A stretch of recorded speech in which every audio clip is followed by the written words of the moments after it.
It's funny, like inspiration to join the Navy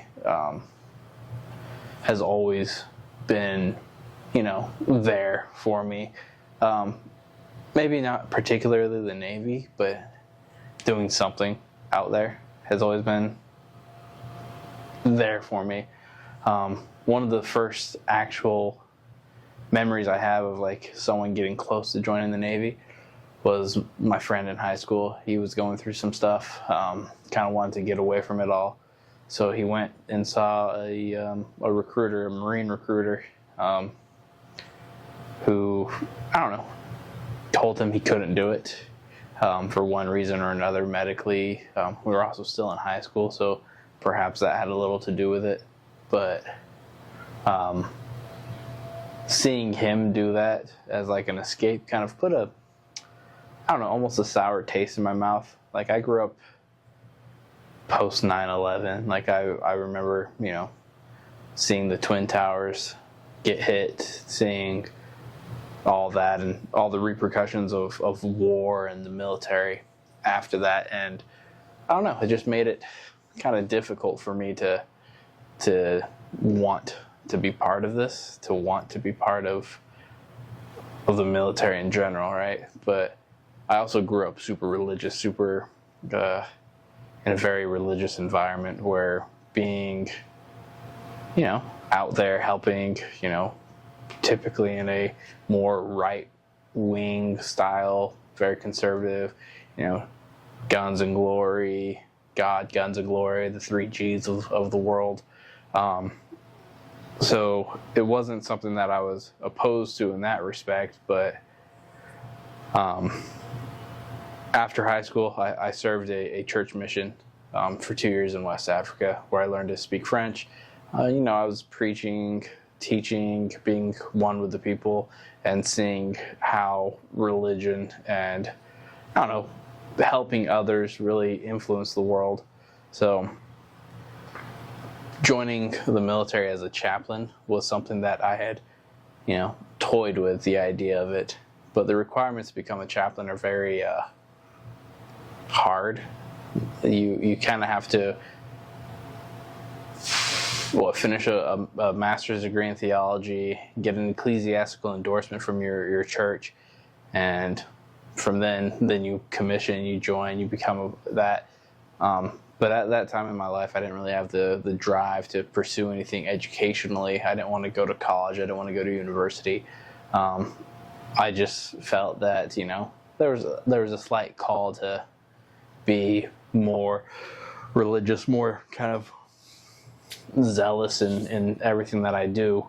So, I don't know. I toyed with the idea, but it wasn't until I started working in French teaching, where I was teaching an agent from the DEA to go to Senegal, West Africa. I was teaching him the culture. I was teaching them the language. And then he, obviously realizing that I was just a contracted employee, not salaried, making, some dollars for what I was doing, planted the seed of, joining the military as a linguist in my head. And so, the two aspects of my upbringing, right? Either serving to, preach religion, or serving in the French language, in foreign languages in general, it was very intriguing to me. And so that's where I started actually moving the ball forward and putting myself in that position where I could join. So yeah, either my religious upbringing or, my student or my first initial inspirations to joining the military. Well, honestly, I didn't join with any goals or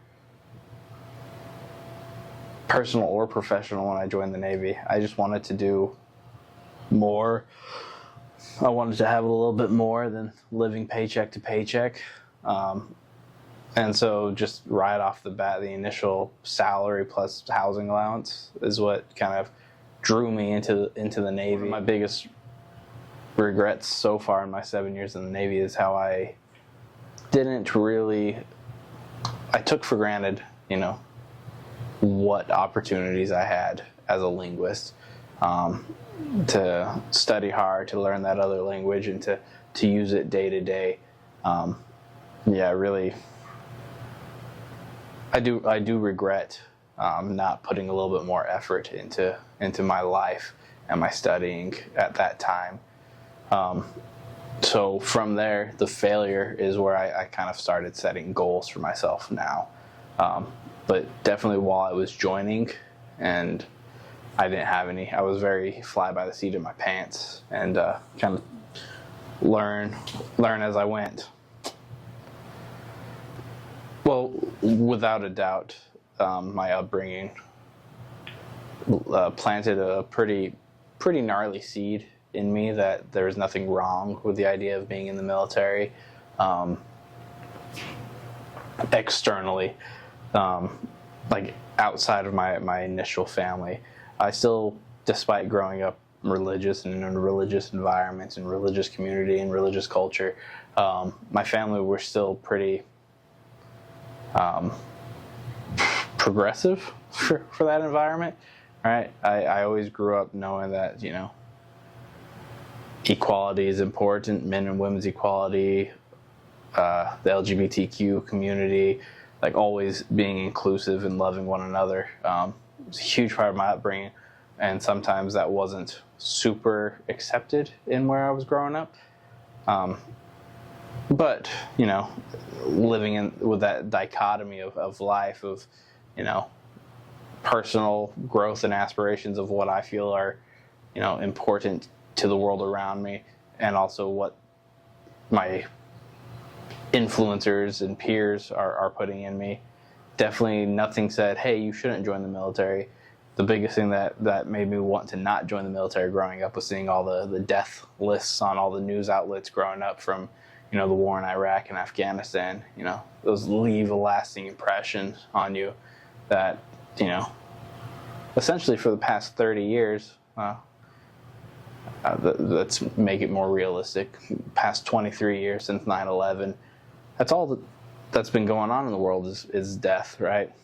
You got 9/11 where you lost all the lives there, then the subsequent wars in Afghanistan and Iraq, and those continue to have people losing their lives. There's still the fight on terrorism, there's still the Taliban, there's still the war in Gaza now between Israel and Palestine, Russia and Ukraine, Russia and Georgia.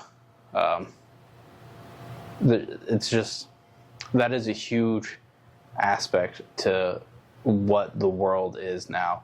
And it's, a very large determining factor in why people my age or younger aren't joining the Navy or joining the military. It's because, who really out there has a call to do something greater than themselves, right? If the choice is, serve a country and sacrifice, your life for your neighbor, you have to have some kind of deep, profound love for your neighbor or for what you're doing to do that. Because if I've noticed anything in my time here in recruiting and talking to, the youths, it's that a sense of patriotism is kind of dead. You get parents who thank us for our service, and then they tell their kids, hey, thank them for their service, but you'll never do it. Like, you'll never be in the military. You're not going to be the one who makes that sacrifice. They will. So we're always so ready to have someone else, ready and willing to make those sacrifices that we aren't. And I think that's kind of how, looking back at my influencers growing up, none of them are in the military now. None of them are, doing this with their lives. All of them are, living life, working their corporate jobs, getting their degrees, raising families, which there's nothing wrong with that.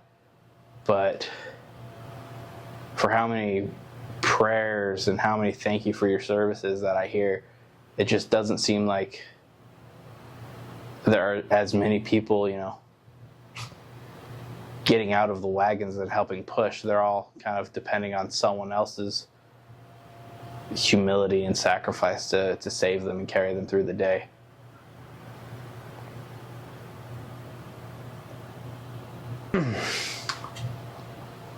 So how I find fulfillment in my Navy life. That's it's a tricky one, right? Because there are things that are very appealing and fulfilling in your day-to-day life in the Navy, right? But there's also so much change that goes on, different locations, different people, different environments with what we do in the Navy, that sometimes what fulfills me one day is also what drains me the next day, right?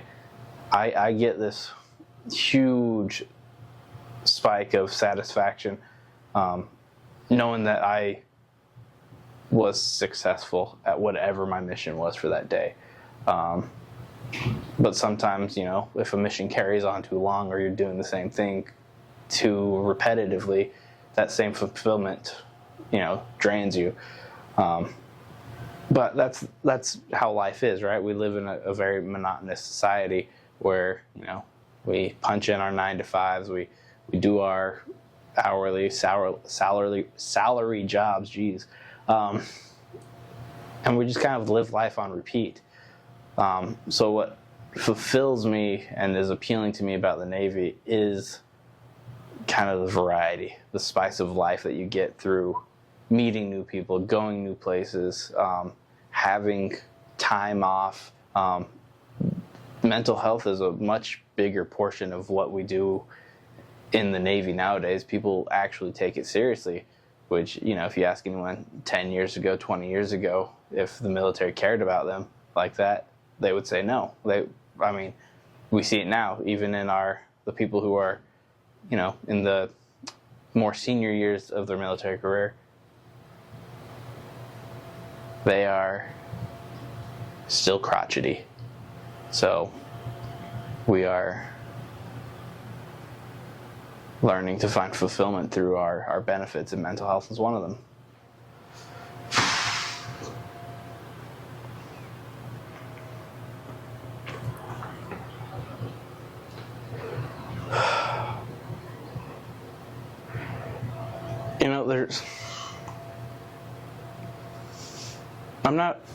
I am an emotional guy. I cry every time Dumbledore falls, and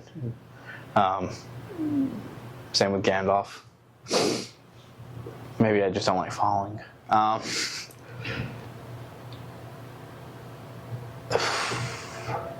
My decision to join the Navy has been solidified several times in my family, right? So I'm a husband and a father of 2. I know the life that I provide to them now was not something that was available to me when I joined 7 years ago, right? It would never have even crossed my mind. But knowing that everything I do is for them, it solidifies it every day, but it also makes it really hard, right? Because the sacrifices I make aren't the sacrifices that I want to make. But I guess that's what makes them a sacrifice, right? Is that, they actually hurt. They actually mean something when you give it up. If it didn't hurt you to give it away, it's not really sacrifice. It's just kind of, an afterthought. So me sacrificing my time to put in the hours at work, to go on my deployments, to go on my underways, to be away from them,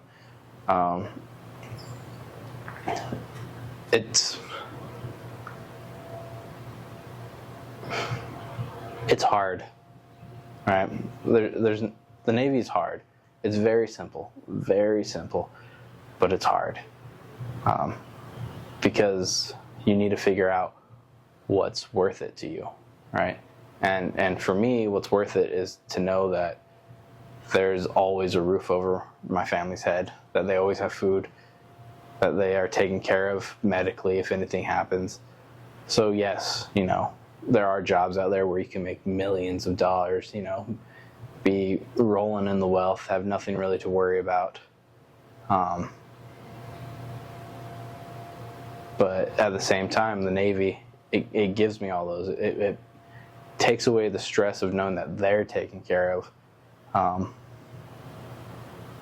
Just kind of as a reflexive aspect of it, right? So if you somehow find your way into a job that, is millions and millions of dollars, cool. If you're hiring, let me know. But the Navy's really good because after my 20 years, I essentially have 3 different retirement plans.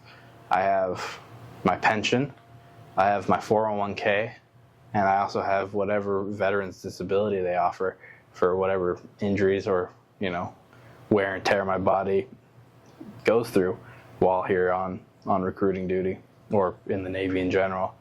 So yeah, 3 different retirements, all by the time I'm, 44.